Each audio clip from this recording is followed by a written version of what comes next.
There you go. Thank you. Okay.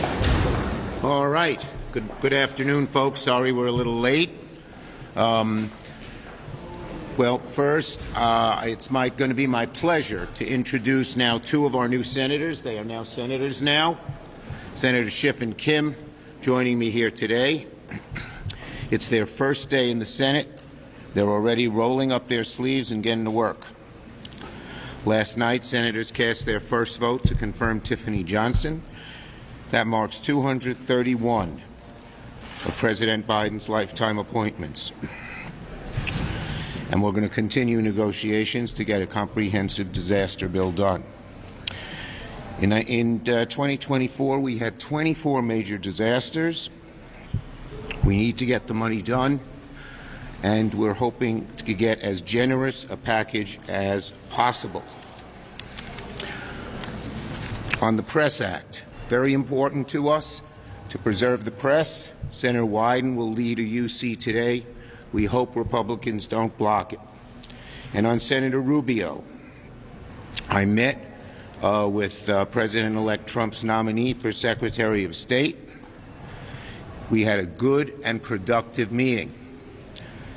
The Senate's going to do a thorough review of all of the President-elect's nominees. This meeting was part of that process. We had good discussions about Ukraine, the Middle East, Haiti, and China. I expressed my concerns with President Trump wavering on long-standing U.S. foreign policy commitments like NATO, Ukraine, and Taiwan. And of course, on China, I talked to him about my meeting with President Xi, and I hope he continues to focus on stopping the flow of fentanyl and the precursor drugs that China sends over, establishing economic reciprocity that lets American firms compete as fairly in China as they compete here. But we have to go through the process. So, I look forward to seeing Senator Rubio's hearing in the new year. I've worked closely with him in the past. We've had a good relationship. I think he's qualified for the role, and I certainly don't start out with any negative disposition. If Rubio's confirmed as next Secretary of State, I hope we can work together to further the legacy of American diplomacy and investment around the world. Senator Schiff. He has the bigger state, so he goes first. Mr. Leader, thank you very much. I just want to express how proud I am to have this opportunity to represent the great state of California. But also, I want to acknowledge the late, great Senator Dianne Feinstein, who was a giant for the state of California. She leaves behind an incredible legacy. I would like to try to emulate in some small way how she took the time to get to know people throughout the state of California, the stakeholders, her willingness to grapple with some of the most difficult issues facing the state of California, the courage she always showed as a legislator, her willingness to reach out to members across the aisle and work together to get things done for the state and country. I've been very encouraged in the conversations I've had with other senators, Democratic and Republican senators, how much of a willingness there is to reach across the aisle and get things done. In the state of California, we have an immense challenge with housing. We simply don't have enough of it, and it is not only driving prices up and rents up and putting home ownership beyond the capacity of a lot of new families and not so new families, but it is also resulting in an epidemic of homelessness, and addressing those two challenges will be a very high priority for me, as well as the scarcity of available affordable child care and the cost of living generally. So I look forward to working with my colleagues on both sides of the aisle to address these challenges. Look forward to working with Leader Schumer to confirm these judicial nominees and make sure that we reduce caseloads for judges on the bench, and that we keep the government open, that we avoid any kind of shutdown or default, and we get our work done. And once again, very grateful for this opportunity. Thank you, Leader. Senator Kim, it's good good to call you Senator Kim, not Senator-elect Kim. I like the shorter title. Thank you, Leader Schumer. I just wanted to say quickly, the last 24 hours have been some of the most extraordinary and powerful of my life. To be able to be in the Senate chamber, to be able to look and see my 7-year-old and my 9-year-old, my 2 little boys, who you will get to see running around here on this side of the Capitol more and more.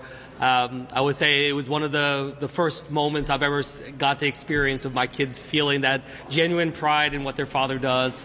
And I try to raise that because I am here because of them. The work that I do here, it's because of them.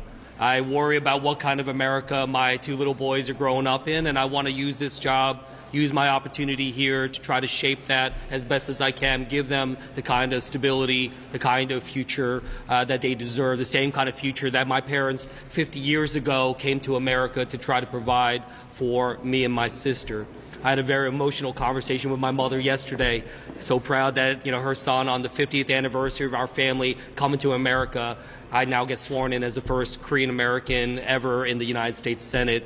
And I look forward one day no longer being unique and have greater representation and a Congress and a Senate that looks like the rest of America. That being said, I just want to say, we're very eager to get to work. Was able to sit down with my team, and we are hitting the ground running, trying to deliver for 9 million people all across New Jersey and participating in these great debates about what comes next for our country. So right now, we're just eager. Now is the time to get to work, get started, and be able to deliver. And I'm really glad to be able to do this alongside Senator Schiff. I think we're going to have a really great incoming class and a lot of great new leaders stepping up. So it's great meeting you all, and I look forward to working with you all. Thanks again, Leader Schumer. Not only a shorter first word, but a shorter, same short last name. Yeah, exactly. That's right. Rolls off the tongue. Go ahead. Over the weekend, Donald Trump said in an interview that members of the January 6th Select Committee, like Senator Schiff, should go to jail.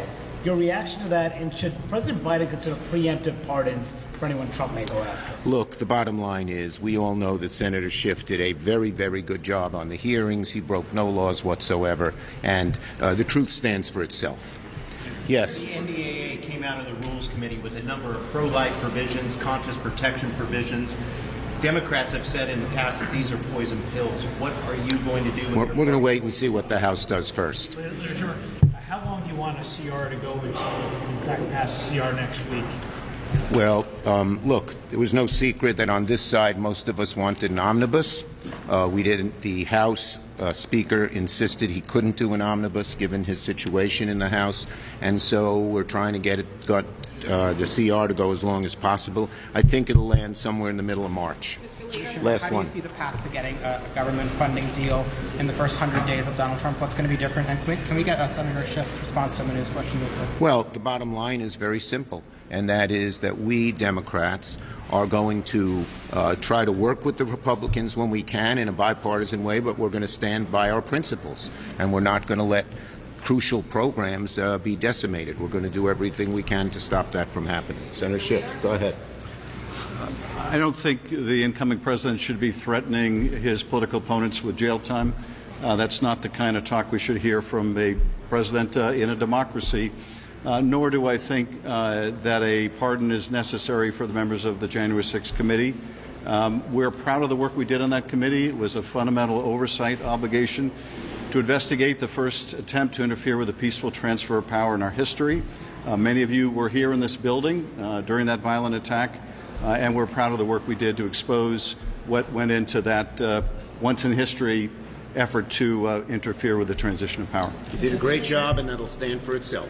Thank you, everybody. Any comment on your possible fall?